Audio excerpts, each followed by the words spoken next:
There's the great Steve Wynn. Hi, Steve. Hello, everybody.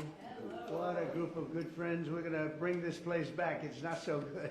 I thought it was going to be this beautiful. I hadn't been there in a while. I said, this is going to be beautiful. It's not looking too good. But we're going to bring it back. Why don't we sit down, tell you about our day. Should I tell you about the day first? My little conversation with a nice gentleman named Vladimir Putin. But we had, actually we had a good talk, and I think that progress is being made. 5,000 young soldiers are being killed every single week on average. Can you believe 5,000? And it's actually a number probably worse than that, in addition to other people that are being killed in towns. And we're trying to stop it. It's a bloodbath.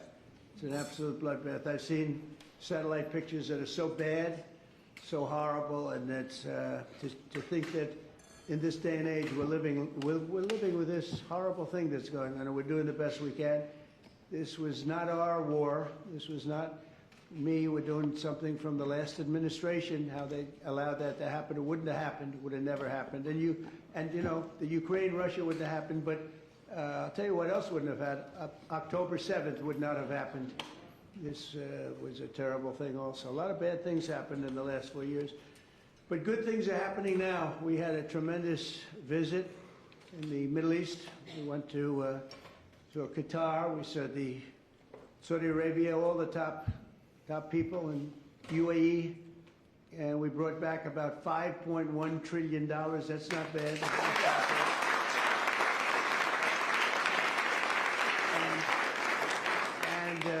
It's being credited as one of the maybe the most successful visit that anybody's ever made to any place. There's never been anything like this.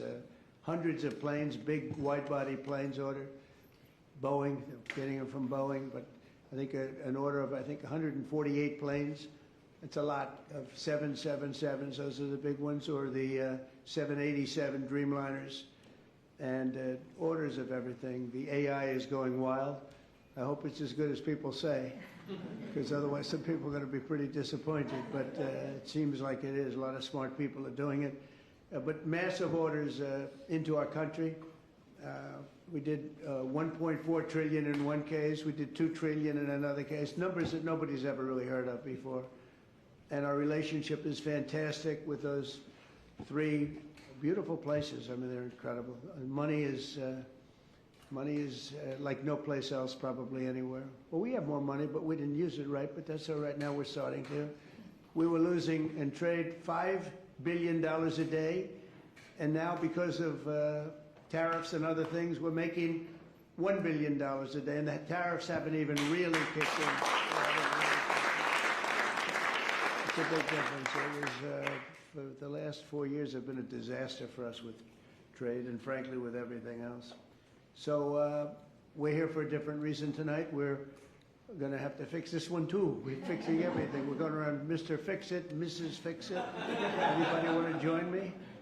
But the Kennedy Center, when I said I'll do this, I hadn't been there. That's the last time I'll take a job without looking at it. And but it's got a tremendous amount.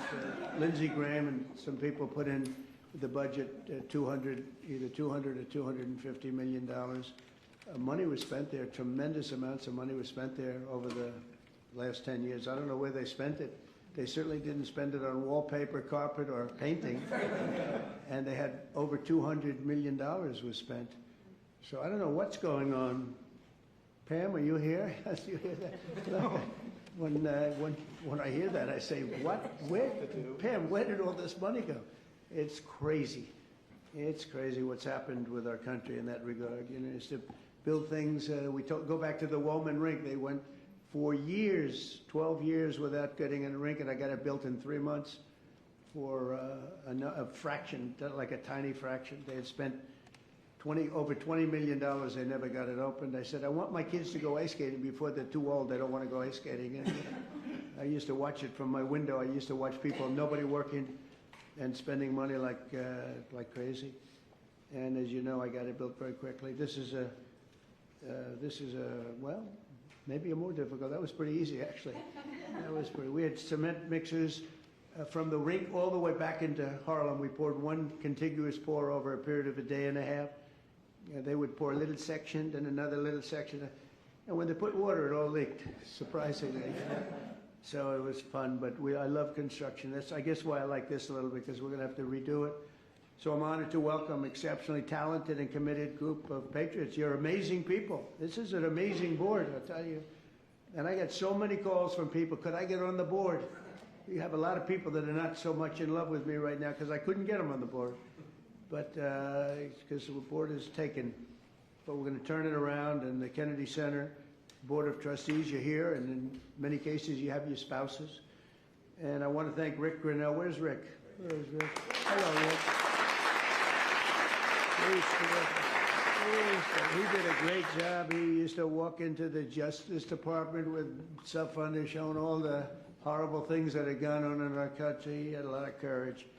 And he's going to be with me for a long time, different things. He seems to be a troubleshooter. I say, how about Kennedy Center? Let's fix that one up. And tremendous strides have been made.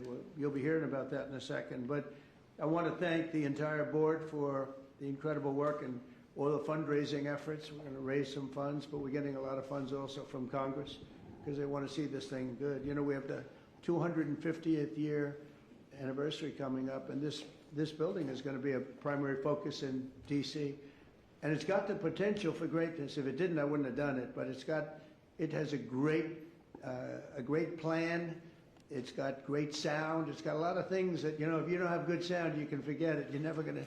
They've been trying to do things over at Lincoln Center. All my life I've been watching. They rip it down, build it up, rip it down. You know, some of the greatest sound of buildings built in the 1850s out of pure marble. And you get up and you can just talk lightly and they hear you back 100 rows. But and if you don't have sound, I think there's a certain amount of luck. You hire sound engineers, they get a lot of money, and then you open the building and you can't hear anything. So we're going to do some good things, but the basics are there. The location is phenomenal. The importance of the building is phenomenal. And we'll have some very interesting plans. I always thought they should have built a beautiful performing center, open air, facing out over the Potomac. They didn't do that. They built these crazy rooms underneath. They built 3 tiny little stages, very expensive. Someday maybe somebody will occupy one. They're underground. In fact, when I look from a distance, you know, you see these like hubs, concrete hubs. And I thought it was modern art, you know. Well, here we go with the modern art blocking everybody's view. And when I actually went over there, I said, no, it wasn't modern art. It was meant for a door to be in, so you go down to these rooms. So I don't know what the hell they were doing, but they spent a lot of money. And it's just not possible that they could have spent it so poorly. But we're going to turn it around. That's what I love doing. I love turning things around. Turnaround artist. I'm doing that with the country. Believe me, we're doing a job. We are hot. We are hot.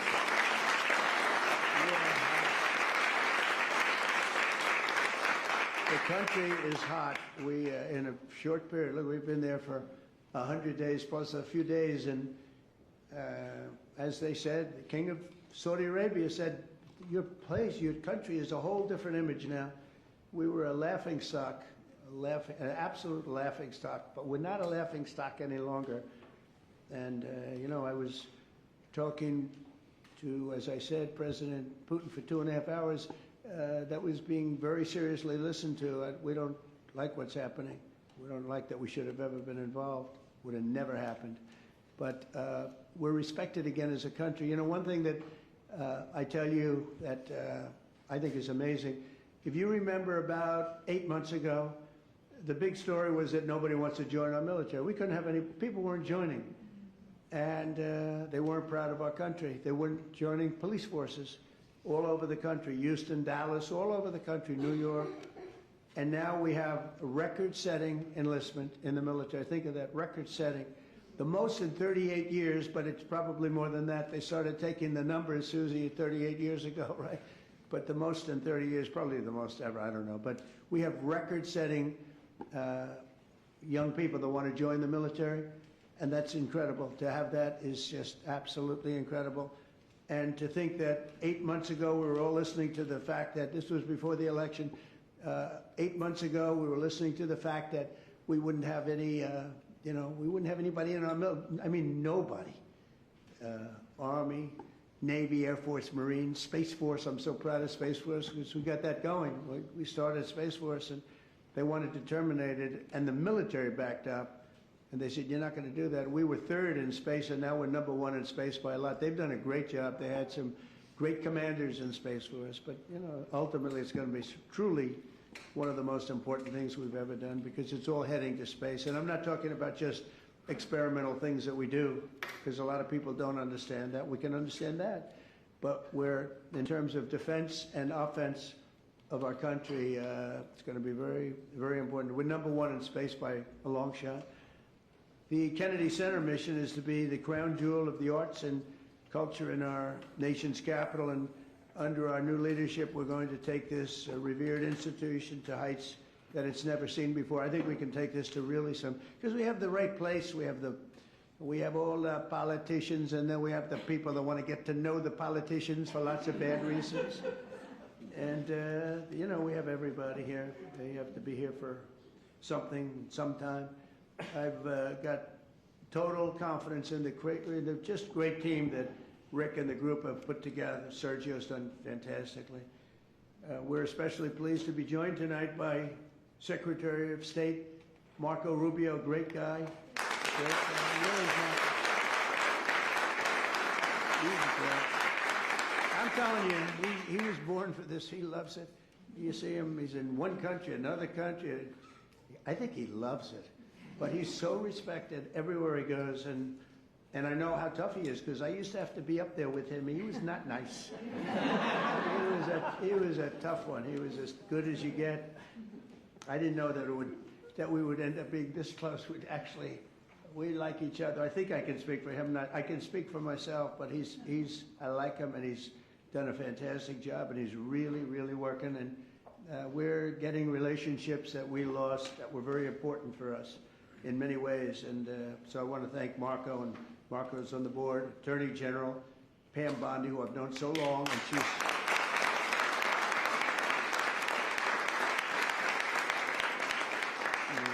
she's married to the best-looking guy in the room, I must say.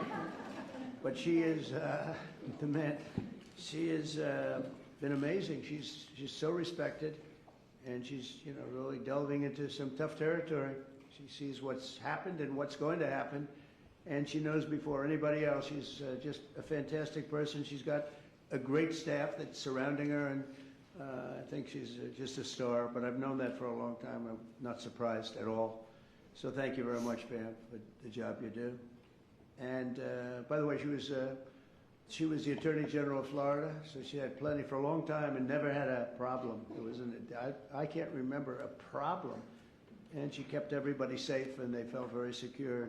Now she's doing it on an even bigger. Who would have thought it would have been a much bigger level, right?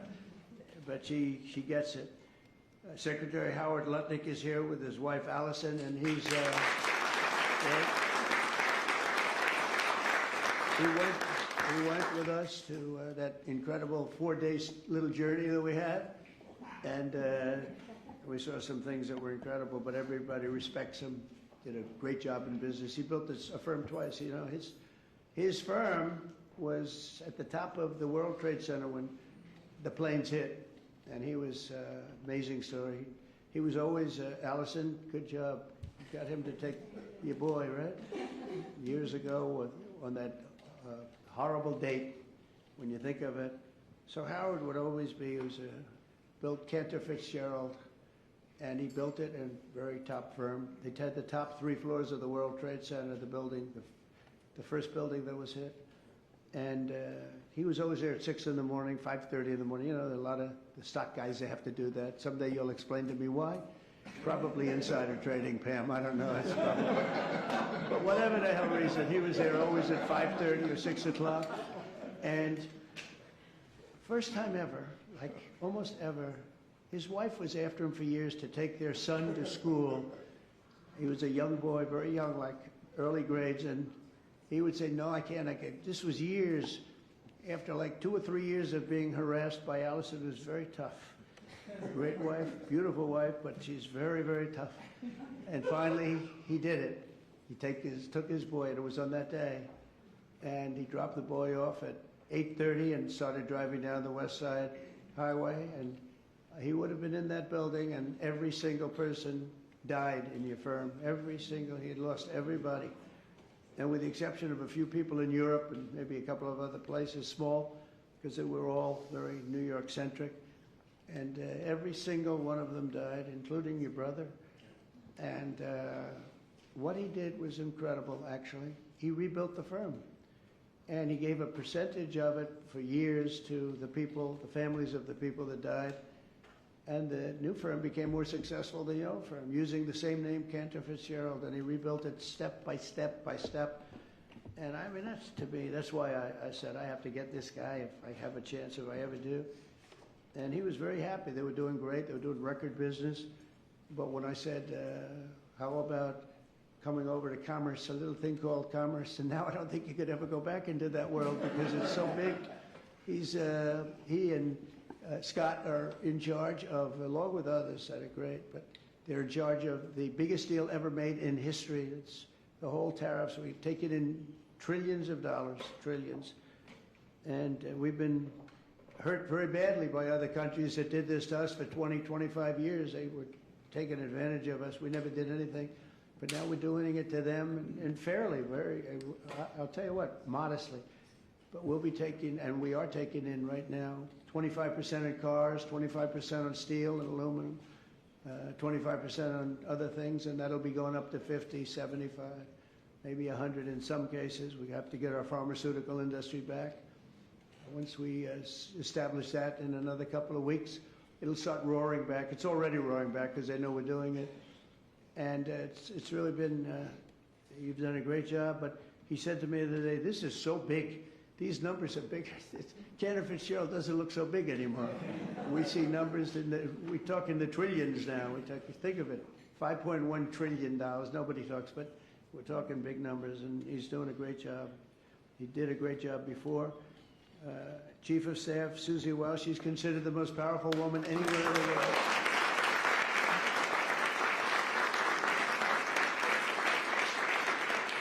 She's the most powerful woman in the world. And a lot of people are saying that, but she had a couple of articles, and I said, you know, it's actually true. She can wipe out a country with just a mere phone call. It's the end of the country. But she's great. She's been, I mean, I knew because we won Florida 3 times and won it. You know, Florida didn't used to be a red state. It was a blue state. When I first ran, that was a blue state. And now it's a seriously red state.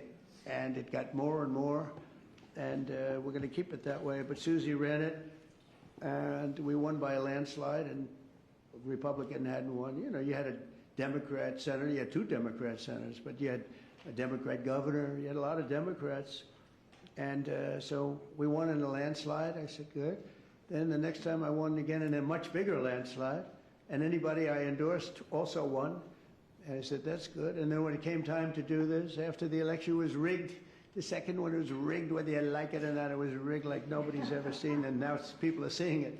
Now people don't even fight me. You know, they used to say, sir, it's not really that nice to say. I'm honest, it was rigged, and unfortunately that's what happened. You look at some of the things that happened, all of these things would have never happened. But when it came time to thinking about doing it again, I didn't think I'd have to do that. I said, you know, I think I can take that woman, my friend now, but at the time I didn't know. Her father was Pat Summerall, who was a great football player, was probably a greater announcer for 28 years for the NFL. But that tells me, you know, because I'm a big believer in the genes, person's genes. And Susie was, I said, you know, let's use Susie. She did a great job in Florida for me twice. We beat every Democrat by numbers that they never saw before. I said, let's use, and she took over, and she did great. Chris was fantastic, but she had a group of people that she brought with her, and there was no looking back. We started off leading by a lot, and it only got bigger and bigger and bigger. We had a couple of challenges that didn't work out too well. Worked out well for us, but Susie was fantastic, and now she's the chief of staff of the president, and she really makes it work. And she's the first woman, this is shocking to me, because, you know, I thought we were beyond that, first woman chief of staff in the history of the country, right?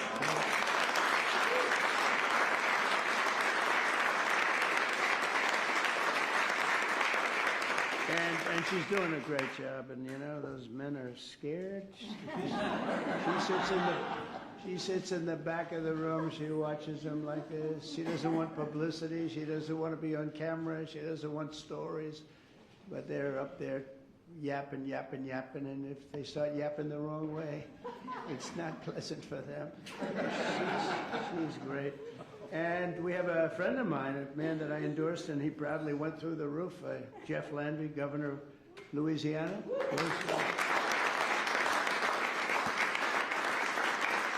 Did my endorsement mean much? When I endorsed you, he became a rocket ship, right? We avoided, what I say? We won in the first round. Yeah, it was good. We didn't want to run. We didn't want to go a second round. He went up and won everything, and he's a great governor, great attorney general, great governor. So it's great to have you. And we have so many people here that we're not going to do that, but we may play around in a little while because we're going to have some fun tonight, and we'll talk about this, but we'll talk about other things. But we might talk about some of the questions you may have. We're looking to get the one great, big, beautiful bill. It will be the greatest tax cuts in history. If we don't get it, that means the Democrats will have stopped us, and that means people will get a 68% tax increase, the largest in history. And if we do get it, we're going to have the largest tax decrease in history. And all my life, I've watched politicians screaming, "We will cut your taxes." This is the only group where they say, "We're going to raise your taxes," and they think they're going to win. There's something wrong with them. I don't know what the hell. We're going to raise your taxes. And people say, "That's strange. I've never heard it before." When we took over in recent months, the Kennedy Center was in dire shape. As I saw on my tour a few weeks ago, the building is falling apart. I don't want to scare people. It's in fine shape, but it's falling apart. That means, you know, we have to see, you know, we have Les Mis. We're opening up with Les Mis and some other things. We have Mrs. Fisher here, and she said, "You know what works? Anything Broadway." So we're signing Phantom of the Opera. We're signing a lot of great Broadway, and we'll have them run for a while. And I think we're going to do very well.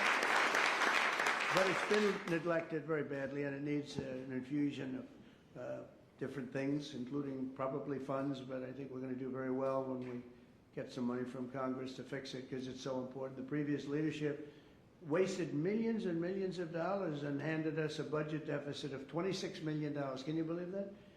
In addition, the programming was out of control with rampant political propaganda, DEI, and inappropriate shows. We had some very inappropriate shows, to put it very nicely. They had dance parties for, quote, queer and trans youth. And I guess that's all right for certain people. Quote, and I'm just quoting, I'm not saying it, queer and trans youth. That wasn't working out too well. They had a Marxist anti-police performance, and they had lesbian-only Shakespeare, which is different. Who thinks of these ideas? It's different. Oh, we're bringing our country back so fast. The military is so much better. Everything is just gone. They had people who were paying them $400,000 or $500,000 a year to teach DEI. Just 12 weeks, our new board has balanced the budget. Think of that in 2026 budget. That's a pretty good job you've done. So that's amazing. So the 2026, I told you, it was 25 million unders, balanced now for the fiscal year. Eliminated DEI initiatives in all cases, brought back family-friendly programming that will attract large audiences once again, and launched a plan to renovate the building and reclaim the grandeur as a landmark, a Washington landmark, which it always was. The Kennedy Center will also play an important role in our national celebration to commemorate the 250th anniversary of America's founding. So we have three really big. We have that. We have the 250th anniversary of America's founding. That's a big deal. And we have the Olympics, and we have the World Cup. And, you know, maybe I got lucky, because I got the Olympics and I got the World Cup. I did nothing to help the 250th anniversary. If I take credit for that one, then you'll say, "I think he's exaggerating." But two of the three, I absolutely, I got the Olympics, I got the World Cup, and I said to myself when I got them, it was my first term I got them, President Obama would not take the calls from the Olympic Committee, refused to take the calls, I think because he traveled to Oslo or wherever he went, and very far away in order to get the Olympics, the previous Olympics, and I said, well, that's great, that means we got it, because what president would travel to come in fourth place, which is what we came in, fourth place. And so he was so angry he wouldn't take the call, so I got a call from, at the time, the mayor of Los Angeles. Los Angeles is not looking too good with the water. We just sent so much water down their way, they didn't want to take it because it was bad for the environment. I said, no, water's good for the environment. They would have had it, when I told them to get it, they wouldn't have had the fires, or it would have been very small. But we took so much, and we were looking at the Olympics, we were looking at other things, and Obama went there, and all that travel, all that everything, and think, who would go there unless you know the answer? You have to know the answer. You can't be embarrassed as president. No president's ever done that. And I give him credit, he went, but he should have known the answer. Let's go deal making. And he didn't, and they put him at fourth, and he was so angry that it hurt his whole thing. He didn't want to talk to anybody, so I got a call from the mayor, and he said, sir, you're the president-elect. I was president-elect at the time. The president will not speak to the Olympic Committee, and I understand that, but a little bit his fault, I guess. He was very embarrassed by that, and I said, I'll speak to him. And I spoke to this gentleman who was obviously Scandinavian, seriously Scandinavian, and very nice. I couldn't get him off the phone because he was so starved for love. He just kept, I must have had him for 2 hours, I couldn't. I said, sir, I have to call President-elect. Yes. All I said to him, yes, yes, yes, we will take good care. They wanted to know that if they choose us for the Olympics, will we treat them nicely? And I said, we're going to treat you like so well, like you've never been treated. And then he went to talk about anything because nobody would talk to him. Now he talks to him. And we got the Olympics, and then we got through Johnny, who's the boss.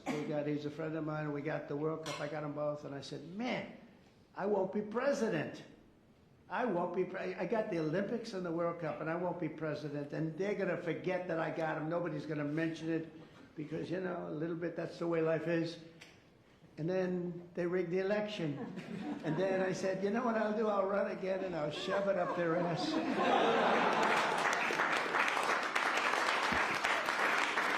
And that's what I did. And all of a sudden, I then realized, I said, you know what?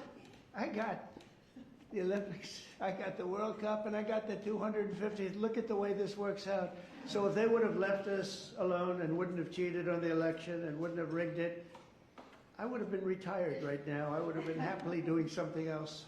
And instead, they have me for 4 more years. So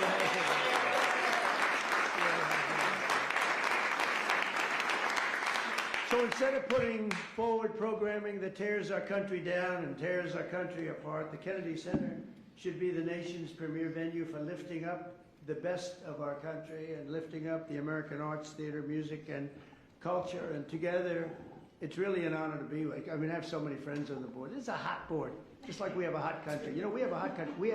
Our country was stone cold 8 months ago. It all began on November 5th. Does everybody know that that was election day?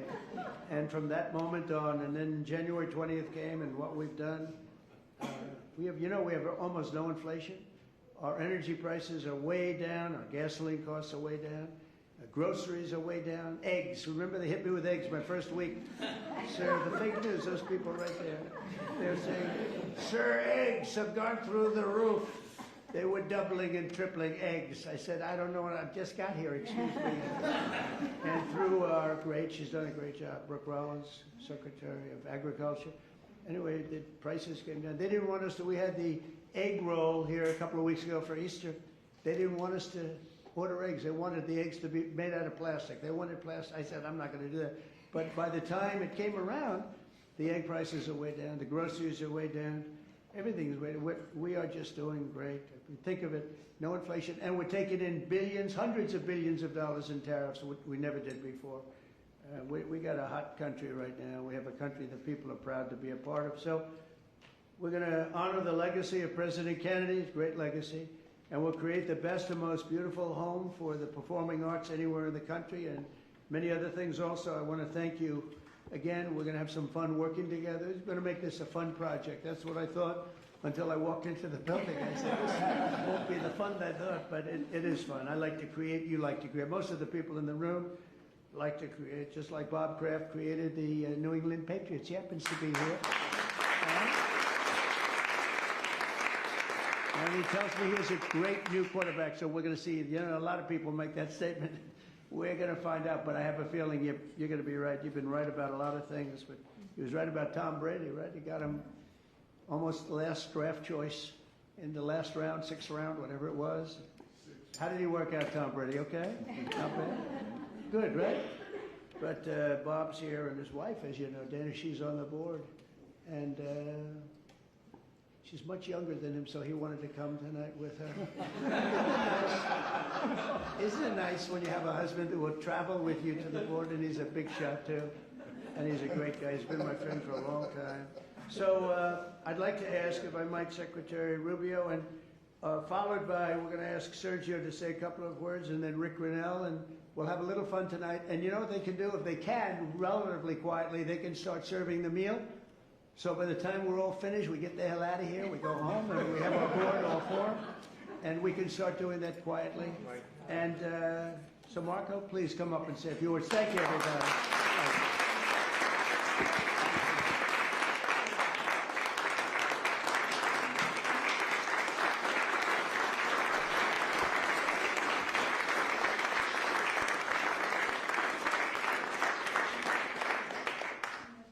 Thank you all for being here tonight. It's an unusual day. You know, it's not often you wake up in the morning and your first meeting is with the Pope and your last meeting is a dinner with the President of the United States. That's a heck of a dinner.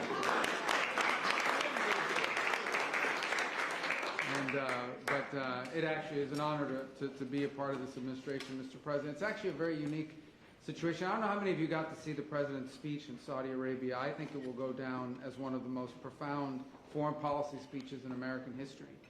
And where it outlined a vision for the future and a vision of prosperity. And I tell people, we have a president of peace. In fact, I'll tell you kind of an aside, one of the cardinals I was meeting with, Mr. President, the day before the papal mass said to me, you know, it's very unusual for us. It's, you know, we have an American president that wants peace, and it's some of the Europeans that are constantly talking about doing war stuff. So it's kind of the world's upside down in their mind right now. It's usually the other way around. And it's a great honor to work for a president who literally spends half his day, maybe more, trying to stop wars, end wars, prevent wars. And it's an extraordinary thing to be a part of, and thank you for your leadership on that front. He's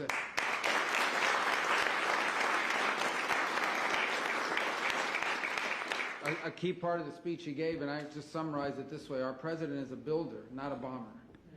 He wants to make things. He wants to build things. He wants people to have prosperity and to be happy. And frankly, he knows we have to have national defense because, of course, that's the world we live in.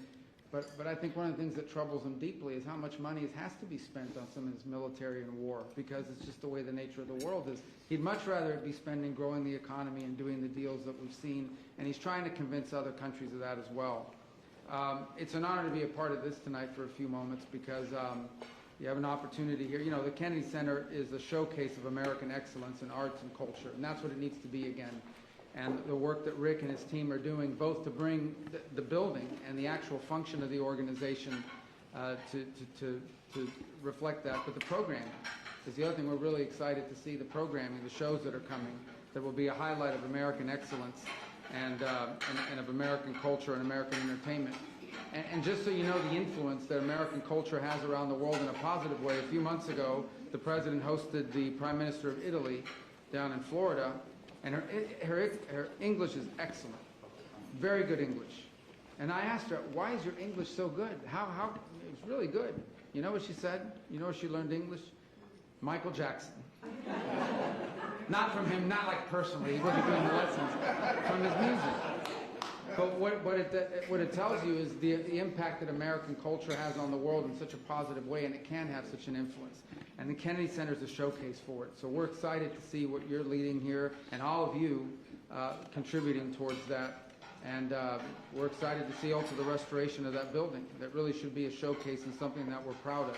That when people come to Washington, when people come to America, they want to see the shows that reflect the greatness of our culture and society, and in a building run by an organization that is reflective of excellence as well. So it's an honor to be here tonight. I want to thank all of you for contributing to this, because it's important that this board and everyone that's involved in it, and Rick and his team, are doing a great job of making sure that your dollars and everything you've made possible will be well spent, so we'll have a treasure in our hands for future generations. I think, Sergio, you want to come up here now and tell us about Sergio Gore personnel.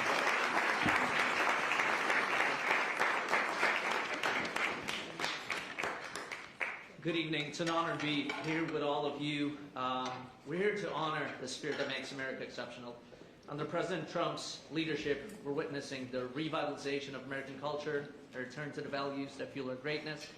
I can't think of a better chairman of the Kennedy Center than President Trump. And a lot of you know his incredible record when it comes to dealing with these individuals who become American icons. So from Michael Jackson to hosting Pavarotti many times, to Andrea Bocelli, to incredible individuals that have changed the landscape of art and music. A couple of years ago, we were publishing a book, and it was called Letters to Trump. And we would open a box that's been closed for decades. And the letters that would show up in these boxes were just absolutely incredible. And there was a letter from 1986, and it was written to, "Dear Donald, I have a new show opening up. And I'd love for you to attend. It's called Phantom of the Opera." Signed, Andrew Lloyd Webber. And so there's nobody more qualified to lead this institution than President Donald Trump. America's had an incredible run for the last 250 years, minus the last 4 under the previous administration. And so we hope under his leadership, under his vision, under this entire team, the next 250 will be just as great.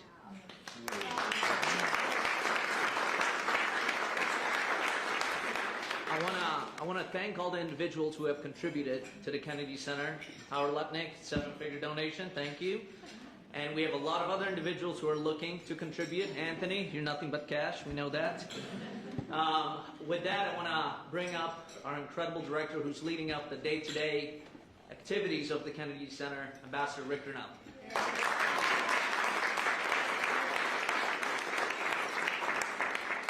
I'll be very quick. First of all, how great is it to have a president who actually cares about the Arts Center? That's what I love best, is that he actually cares. He came, he saw the problem, and he immediately said, "I'm going to call Congress and we're going to try to fix it." This is traditionally a Democrat territory, except President Trump says, "I want to do this." I have to tell you, President Trump is actually saving the Kennedy Center, because there is discussion right now of whether or not to take it down. The deferred maintenance of the Kennedy Center is criminal. It has been terrible. Mr. President, we said today in our board meeting, our great new CFO went through the 24 and 25 budgets of the Kennedy Center and found $26 million in phantom revenue, fake revenue. It's criminal. We're going to refer this to the U.S. Attorney's Office here. We're lucky enough to have the Attorney General on the board of the Kennedy Center who heard all the details today. She heard the details. And this is unacceptable in America, to have a fake revenue of $26 million fraud on previous donors. It's unacceptable. But I'm here to tell you that what we have is total transparency now. We want people to go through the budget. We want them to question it. We announced our program today, which is literally shocking the media, because they're saying, okay, this is pretty good. We're not getting criticized for the programming, because guess what, Mr. President? When you pick programs that are popular with the public, they respond. People buy tickets. It is popular when you do programming for the masses. As I said today, I am somebody who loves niche programming in the arts. I am somebody who embraces it. It's not for everybody, but I like to be challenged by the arts. I like it when somebody can teach me and make me a little bit uncomfortable in a show. But one thing that we're not going to do at the Kennedy Center is inappropriate content for children. We're going to protect children, and we're going to make sure that we are absolutely not losing money on our program. We can't do arts education if we don't have enough money and we have fake revenue coming in. So I promise you, and this board today responded incredibly well. I can't thank you all enough. Jennifer, thank you for being the chair. Thank you for every single board member. Your commitment is amazing. And as President Trump said, we're going to do great things. Everyone needs to go out and buy tickets to Les Mis and Porgy and Bess, which are currently being right now about to launch. We're building the stages, and we're getting ready to have premier entertainment at America's premier arts institution. Thank you very much.